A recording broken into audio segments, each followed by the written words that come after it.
Bonjour à tous et bienvenue à Station V by Villogia. Je suis Leïla Grenu et nous lançons aujourd'hui une nouvelle édition de Midi 29 Quoi de neuf. Pour ce second épisode, je suis très heureuse d'accueillir Claire Letertre. Bonjour Claire. Bonjour Leïla. Claire, vous êtes responsable de la recherche chez Leroy Merlin, dont Leroy Merlin Source est le réseau sur l'habitat. Et ensemble, aujourd'hui, nous allons échanger sur l'habitat de demain et sur les études que vous menez à ce sujet. Mais dans un premier temps, pouvez-vous me dire pourquoi une enseigne comme Leroy Merlin a-t-elle choisi de se doter d'un centre de recherche ? Oui, bien sûr. Alors, Leroy Merlin a décidé de s'entourer de chercheurs, d'experts de l'habitat pour aider dans les réflexions menées sur l'évolution de l'habitat, des modes d'habiter. Et c'est pour cela que Leroy Merlin Source a été créé en 2005 pour pouvoir mieux connaître les habitants, leurs habitudes et pouvoir avoir des prises de parole qui soient plus justes et plus pertinentes. Et concrètement, Leroy Merlin Source, c'est quoi ? Leroy Merlin Source, c'est le réseau de recherche de Leroy Merlin sur l'habitat, dont le fil rouge est l'habitat durable. Mais en plus de Leroy Merlin Source, moi je supervise aussi d'autres réseaux de recherche qui sont issus de partenariats liés entre l'entreprise et l'université. On a un partenariat qui a été signé avec l'Université de Lille sur la création d'une chaire qui s'intitule Trends et qui est plutôt spécialisée sur les évolutions des métiers du retail, les nouveaux modes de consommation. Ensuite, j'accompagne aussi le magasin de Nice sur un partenariat qu'il a signé avec l'Université Côte d'Azur sur une chaire qui s'appelle UX for Smart Life, Home and Mobilité. Donc là, qui est plutôt à s'intéresser sur l'habitat de demain, mais plutôt avec un angle connecté, voilà. Et puis, donc Leroy Merlin Source, plus particulièrement, c'est une 60aine de chercheurs avec qui on réfléchit au quotidien, avec qui on mène des recherches. Depuis 2011, il y a 60 chantiers de recherche qui ont été menés. Et donc, voilà, c'est une activité de recherche et on les accompagne depuis la définition du sujet jusqu'à leur valorisation, puisqu'on accompagne aussi les chercheurs sur de la communication, sur le montage d'expositions, sur des interventions en table ronde, en colloque, etc. D'accord. Et vous avez des méthodes de travail particulières, j'imagine ? Oui, en fait, sur chaque recherche, on a à cœur de combiner les compétences et les regards.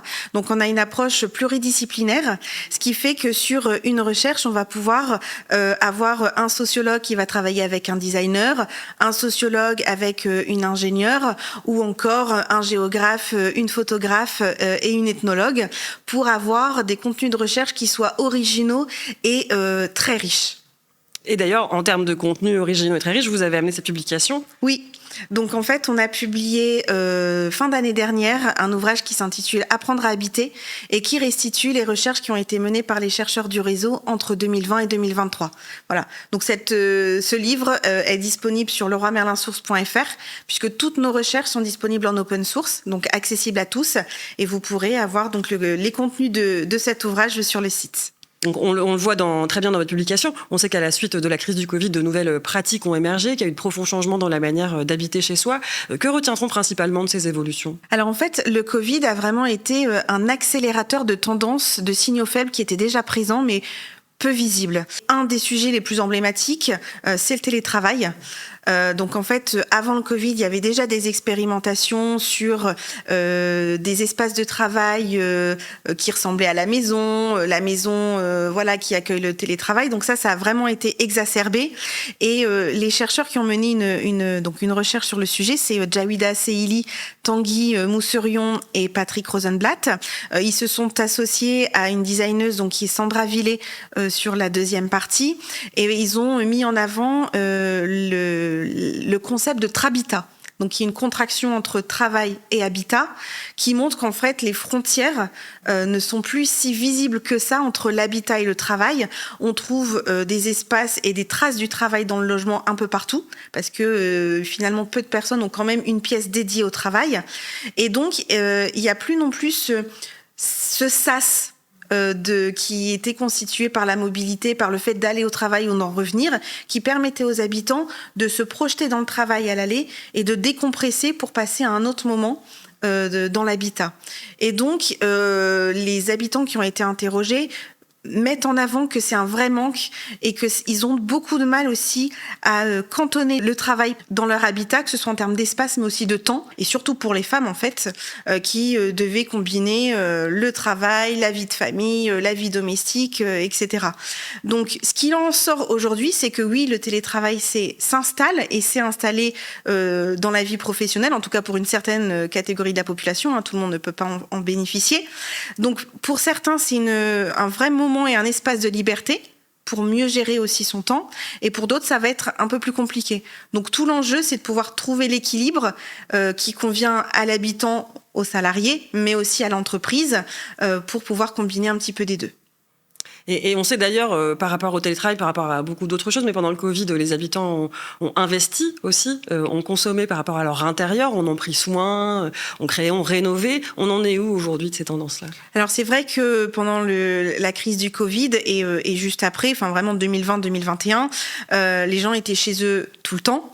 Donc, ils ont eu besoin et ils ont eu du temps aussi pour se réapproprier ce logement et pouvoir faire les travaux qu'ils avaient toujours remis à plus tard. Donc, effectivement, il y a eu un fort investissement à la fois des espaces intérieurs, mais aussi des espaces extérieurs, puisque en plus 2020 a été une année assez estivale, en tout cas très tôt dans la saison. Besoin de nature, besoin de verre, d'investir l'extérieur. Et c'est vrai que là, en plus avec la crise économique, la chute du marché immobilier auquel on est confronté, c'est un peu plus compliqué. Et puis les gens, voilà, ils ont été enfermés chez eux pendant quasiment 2 ans, donc ils ont envie de sortir, ils ont envie de profiter. D'où voilà le fait que le tourisme, au contraire, lui, se porte un peu mieux. Voilà, mais il y a de toute façon toujours ce lien à l'habitat qui est fort parce que les habitants veulent s'approprier leur logement, et d'autant plus quand ils achètent un logement. Parce que l'emménagement, c'est un vrai moment important pour les habitants, s'approprier ce logement. Quand il y a une reconfiguration de la famille aussi, quand on accueille un nouvel enfant, quand on se met en couple, etc., il y a besoin aussi de faire lien avec cet habitat qui nous entoure et s'approprier pour se créer son chez-soi. Et justement, dans cette crise sanitaire, on a amené les Français à adopter de nouveaux gestes barrières chez eux. Et il y a un sujet sur lequel vous avez particulièrement travaillé chez Leroy Merlin Source, qui est la qualité de l'air. Est-ce que vous pouvez nous en dire plus à ce sujet ? Oui, alors la recherche dont vous parlez, elle a été menée par Gaëtan Brispierre, qui est sociologue, et Claire-Sophie Quedvez, qui est ingénieure au sein de Medieco. Et l'objectif était de comprendre les relations que les habitants entretenaient avec la qualité de leur air intérieur. Et puis, s'il était possible, dans une seconde phase de l'étude, d'accompagner au changement de pratique pour justement améliorer cette qualité de l'air intérieur. La première phase a consisté à aller chez les habitants, les observer, comprendre leur rapport à cet air chez eux, comment ils la comprenaient. Et en fait, ce qu'ils ont pu mettre au jour, c'est qu'il y avait beaucoup d'a priori, de méconnaissances sur ce sujet-là. Et une petite anecdote d'un habitant, il avait bien compris en fait qu'il faisait très chaud sous les combles, là où il travaillait, très frais dans la cave. Et donc, il s'était dit, si j'amène l'air frais en haut, ça pourra améliorer mon confort. Donc il a bidouillé, il a bricolé une sorte de VMC avec un ventilateur à l'envers pour aspirer et faire remonter l'air de la cave. Sauf que dans sa cave, il se trouvait une cuve fuel, il bricolait, donc il y avait des sciures de bois, et finalement, avec cet air frais, il faisait remonter toute la pollution de son espace de cave. Voilà, donc les habitants ne connaissent pas en fait comment l'air circule chez eux, pourquoi il y a des petites aérations au niveau des fenêtres, pourquoi les portes sont surélevées. Donc pour en fait laisser passer l'air, à quoi servaient les bouches de VMC ? Parce que ce qu'on a observé aussi, et notamment dans le logement collectif, c'est que beaucoup d'habitants obstruent en fait ces bouches. Ils obstruent ces bouches de VMC parce que ça fait trop de bruit, oui. Parce que c'est froid, oui. Et parce qu'en fait ils savent pas d'où vient vient cette air. On connaît pas l'utilisation, ouais, tout à fait. Ouais. Voilà, et donc comment ça circule ? Est-ce que c'est partagé avec d'autres locataires ? Voilà. Et donc il y a eu beaucoup de pédagogie à réaliser parce que le type de croyance aussi qui était présent chez les habitants, c'était que pour eux un air sain, c'est un air qui sent bon. Alors qu'en fait, un air sain et propre, il ne sent pas. Ils ne sentent pas la bougie, ils ne sentent pas les parfums d'intérieur, ils ne sentent pas la javel ou les produits d'entretien. Donc voilà, c'est toute une pédagogie, un accompagnement qu'il a fallu faire. Parce que voilà, c'est ancré culturellement de façon très profonde. Quand on reçoit quelqu'un, on veut que ça sente le propre, on veut que ça sente bon. Donc on allume une petite bougie, etc. Donc on dit pas du jour au lendemain, faut tout arrêter. C'est aussi faire comprendre que si on allume une bougie, après il faut aussi aérer très régulièrement. La pratique de l'aération du matin, elle est plutôt connue et pratiquée. Par contre, celle du soir, quand on rentre, elle n'est pas prise. Donc, c'est aussi penser, quand on rentre chez soi le soir, d'ouvrir aussi un petit peu pour renouveler l'air. Et surtout que peu de gens savent finalement que l'air intérieur est quasiment plus pollué que l'air extérieur. Tout à fait. L'ADEME a montré que l'air intérieur était 7 fois plus pollué que l'air extérieur. Donc après, il faut aussi faire attention là où on habite. Si on habite au bord du périph', que le matin, c'est très pollué parce qu'il y a beaucoup de passages de voitures. Voilà, il faut ajuster aussi les moments et les périodes d'ouverture du logement. Mais effectivement, il faut aérer et renouveler l'air. Alors, dans le soin qu'on porte à son habitat, à sa santé, on note aussi de nouvelles pratiques de consommation qui sont plus écologiques. On sait que les Français consomment de manière plus responsable aujourd'hui, en passant par la seconde main, par le réemploi. C'est ce que vous appelez, vous, dans votre étude, la petite économie circulaire. Est-ce que vous pouvez nous expliquer ce concept ?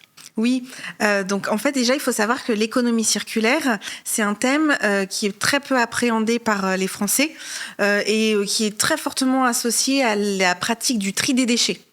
Ça, on le voit depuis plusieurs années. C'est bien ancré maintenant dans nos pratiques. Par contre, tout ce que ça peut englober d'autres comme pratiques, c'est beaucoup moins connu. Donc, effectivement, on a la pratique de la location.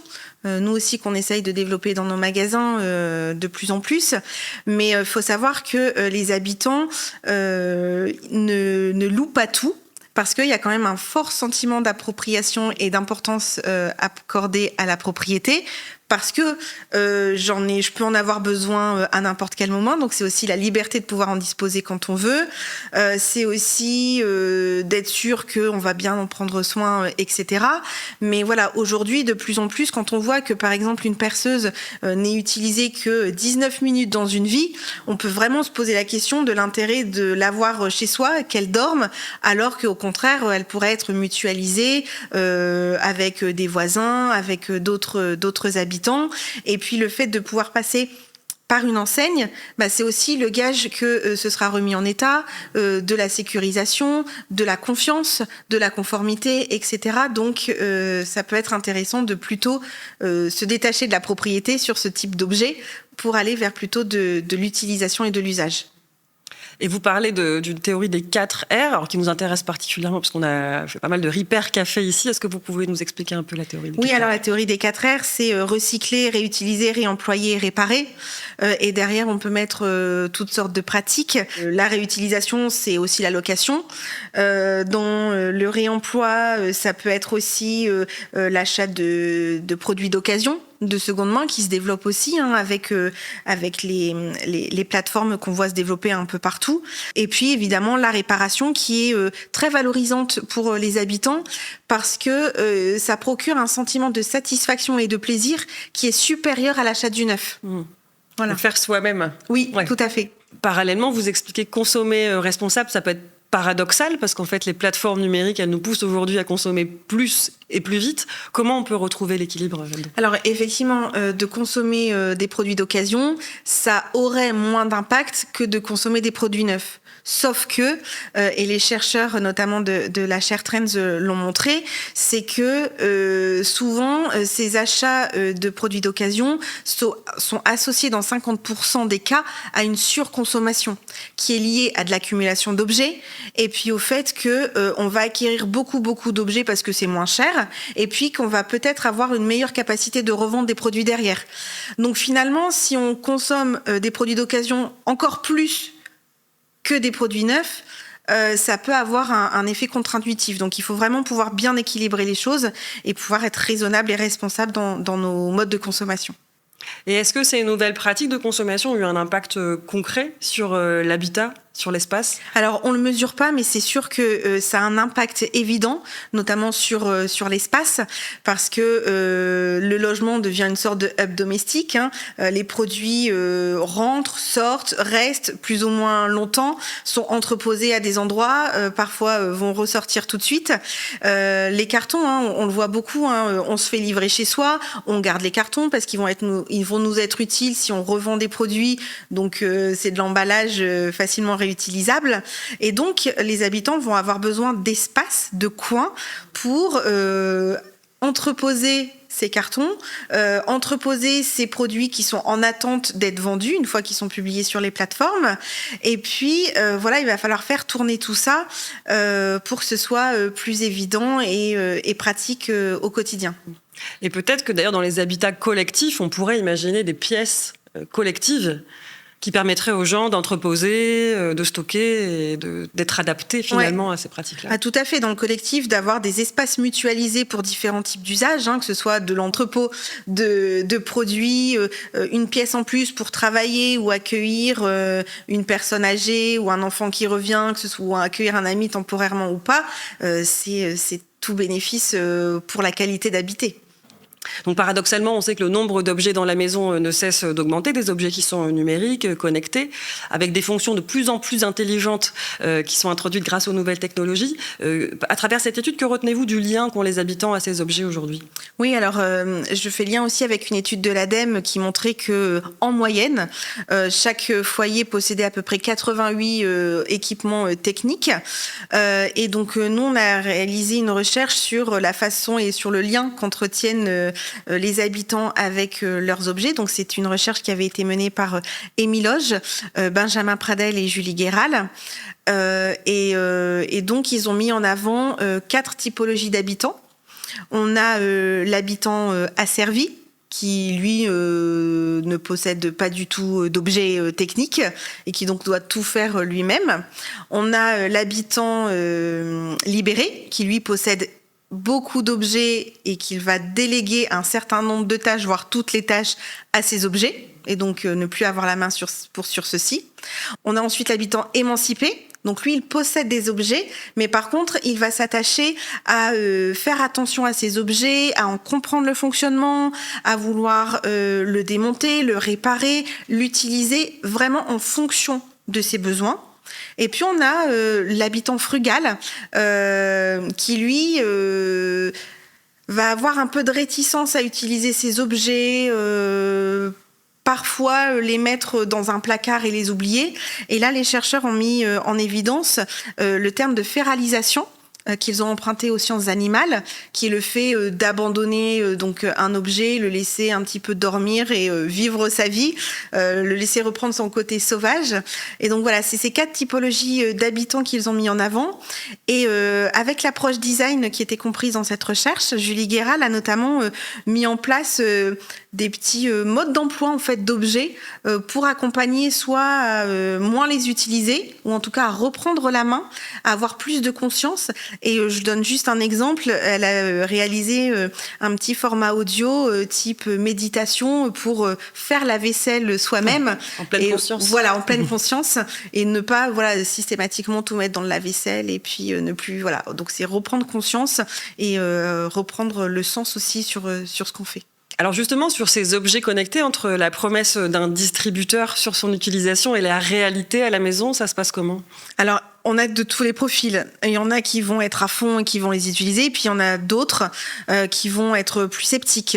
On a beaucoup, en fait, cette idée que si on enlève la partie connectée ou intelligente de l'objet, on va prolonger sa durée, parce que il y a l'obsolescence programmée dont on parle pas mal, et puis il y a aussi le fait qu'aujourd'hui, on est habitué aussi à avoir des objets qui soient facilement utilisables, intuitivement, à l'image du smartphone, et donc d'avoir un objet connecté où il y a une notice qui fait 300 pages, en fait les habitants n'ont pas envie de l'utiliser, il faut que ça aille vite, il faut que ce soit facile, encore une fois intuitif, et donc il va y avoir aussi parfois cette méfiance par rapport au connecté, l'utilisation des données personnelles, à qui elles sont envoyées, comment elles sont utilisées.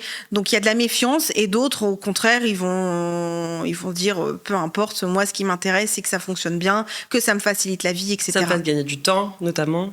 Voilà, tout à fait. Et donc cette utilisation, ces nouvelles pratiques, est-ce que ça veut dire que le logement de demain sera encore plus connecté ou moins connecté que celui d'aujourd'hui ? Alors j'imagine qu'il sera plus connecté parce que les objets connectés qui se développent, l'IA, l'importance, ça va quand même de façon assez croissante. Par contre, moi ce que je vois sur les pratiques des habitants, c'est que parfois il y a aussi une réticence à trop connecter ou trop domotiser son logement.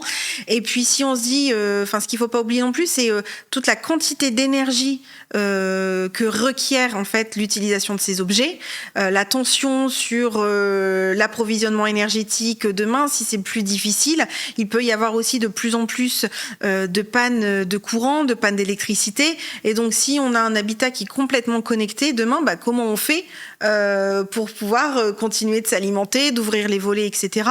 À moins que le logement devienne une unité de production d'électricité ou d'énergie.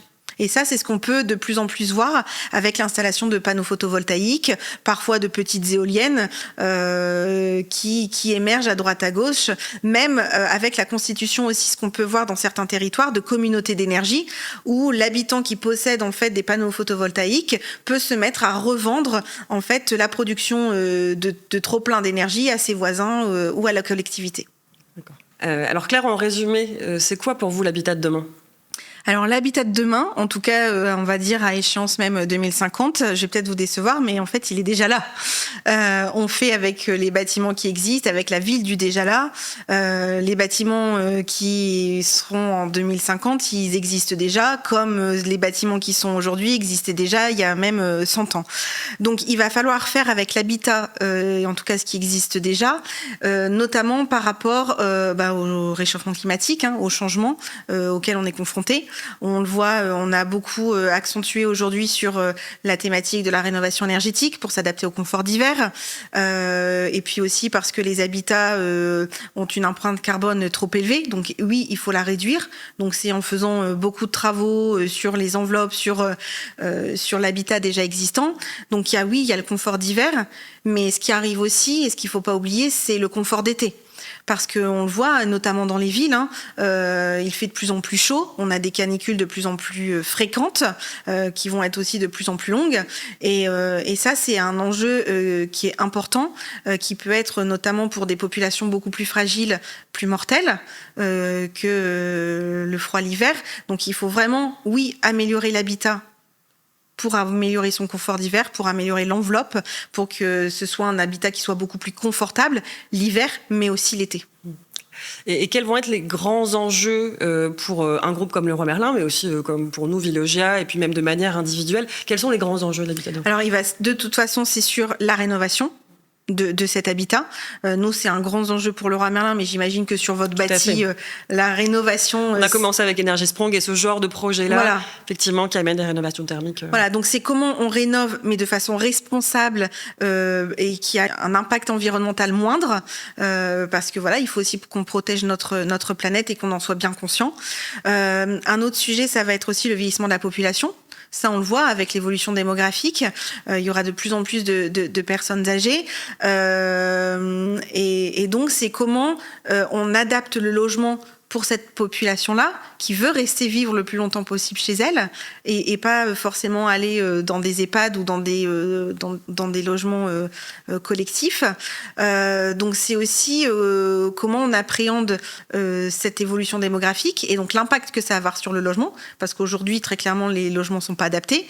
Là, on le voit sur l'île, mais les maisons 1930, 13 en longueur, 13 en hauteur, quand on chute dans son logement ou quand on a des difficultés pour se déplacer ou pour monter les escaliers, c'est une vraie problématique. Et donc, il faut pouvoir travailler et prendre en compte aussi la thématique de l'adaptation du logement au vieillissement.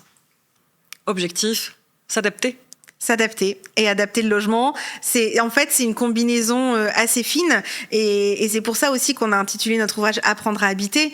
C'est qu'en fait, on essaye d'adapter notre logement, mais nous aussi, on doit aussi un peu s'adapter à lui. Et donc, il y a toutes des processus d'apprentissage à tous les âges et à tous les moments de la vie dont il faut avoir conscience.